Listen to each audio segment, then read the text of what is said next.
Il-Korporazzjoni għas-Servizzi tal-Ilma tħallit fi stat finanzjarju ħażin. Fl-2011 din il-korporazzjoni kellha żbilanċ finanzjarju ta' 500,000 euro.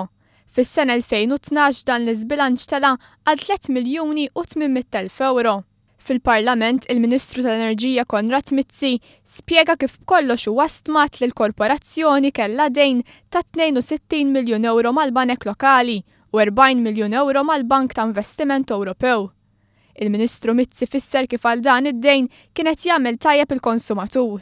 Il-Korporazzjoni għas-Servizzi tal-Ilma tħallit fi stat ħażin finanzjarju fejn aktar madda żmien aktar baqgħet isserraħ fuq sentiment ta' kemm what may il-konsumatur għandu iħallas għaż-żidiet li jirriżultaw minn deċiżjonijiet meħuda. Saħansitra l-ħsieb kien li dan id-dejn ikompli tiela.